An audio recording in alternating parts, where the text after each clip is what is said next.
one last time. What's going on, guys? Welcome to the channel. Super excited about today, guys. We are going to go ahead and finally, after 91 hours, install a SeaDoo cup holder on the left-hand side of our ski. So stay tuned. We're going to show you how it's done. All right, so the first thing we are looking at here is we are confirming that this is the SeaDoo Link Q front support. This serves as a fishing rod holder or a cup holder. We still have to buy the fishing rod attachment. I was more concerned about the cup holder, to be honest with you guys.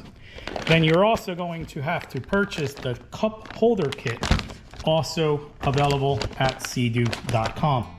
So you don't need any major tools. Obviously, you're going to need a Torx bit to remove some of the side panels. You're going to want to get a pop clip remover. If you do not have access to one of these, which makes it super easy, you can also use a flathead screwdriver. You're going to want to get drill bits and obviously a tool, or a socket I should say, to ratchet the mounts onto the side panel. We are using a, let's take a look at it here, a 5/16 socket to bolt the brackets to the side panel. Another important thing that you're going to want to do is you're going to want to go onto SeaDoo's website. You're going to want to download the instructions. There is also a template that you have to print out, cut out, and you're going to use that template as a reference to determine exactly where you're going to be drilling the holes. As you can see here, guys, we've already printed out the templates. We've already cut them out, so we are ready to go and proceed with the install. So the next thing you're going to want to do, guys, is you're going to have to take out your seat. So we'll remove this back seat. All right, next we'll remove the front portion of the seat. All right, and now we'll remove the side panel. As you can see, to remove the side panel, there's a pop clip here. I'll show you guys. There's also that Torx bit that also needs to be removed. Obviously, before we remove anything, let's open up the little compartment. All right, and we can begin by removing the Torx.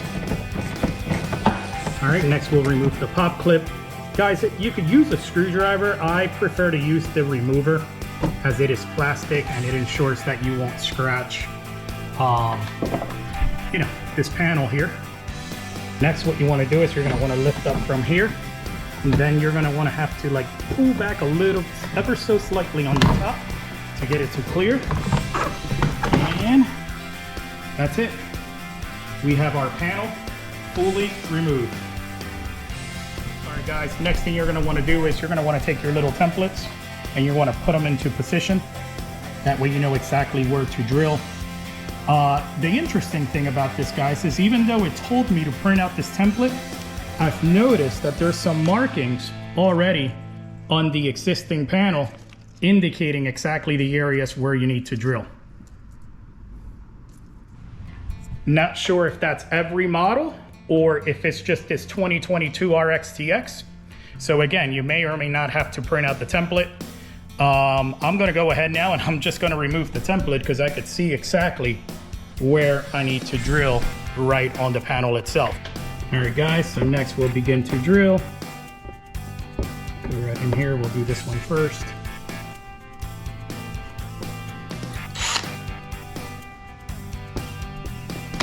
All right, and we'll get this last one in here. I just stuck it in here just to do a little quick test fit, make sure our holes are big enough. Looks like we're ready to screw this thing down. So before we screw this down, I'm actually going to take this away from the ski. I want to clean this up a little bit here. All right, guys, I figured while the panel was out, before I bolt anything down, I sprayed this with some spray detail, cleaned everything all up, got rid of any of the excess plastic here. So it looks like we're ready to bolt it down. I also want to capitalize on the opportunity since this panel is off and get this thing all cleared up. So let me go grab some spray detailer and clean this off before we put the panel back on. Looks like we're finally ready to bolt the mount down. Let's get that going. Okay, so what I'm doing is I'm holding the mount with one hand. This is a little hard to do with the camera, but as you can see, all of our holes line up. So then what we're gonna do is we are going to basically hand tight some of these screws in place, which will make it easier for us to tighten back up in about a minute. All right, guys, we have these things lined up and in here by hand. We are gonna go ahead and we're gonna get these things tightened up. I do not have a torque wrench that's small enough for this, so we are going to go ahead and we're just going to use our best judgment to get these things tight. And as you can see there, guys, looks like we're fully tightened. And if you turn it around, it looks like we are flushly mounted on this side panel. So we're gonna go ahead and we're gonna do the bottom one now. All right, so the next thing you're gonna wanna do is make sure, obviously, that this fits in here pretty flush before you hand tighten the screws and ultimately end up tightening them. Looks like we're good to go. All right, so we'll get these things tightened. There's one, and there's two.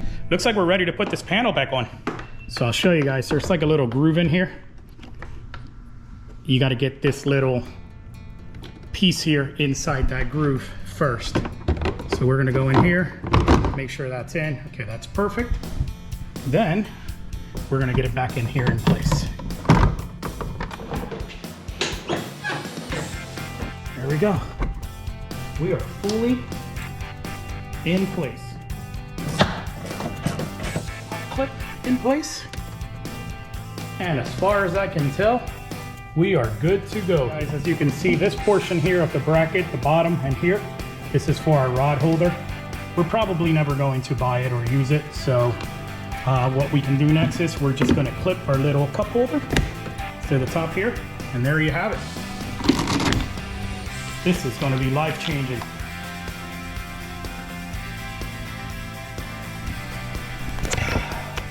Can't wait to test it out in the real world. All right, guys, hope you found this video helpful. Thanks for watching. If you have not subscribed to our YouTube channel, please be sure to do so. Obviously, our main content is centered around exploring Florida waterways, but once in a while, we do like to do a tech video here and there. For all of subscribers that are watching, thank you so much, guys, for your ongoing support. And thanks for watching a tech episode of Exploring Florida Waterways.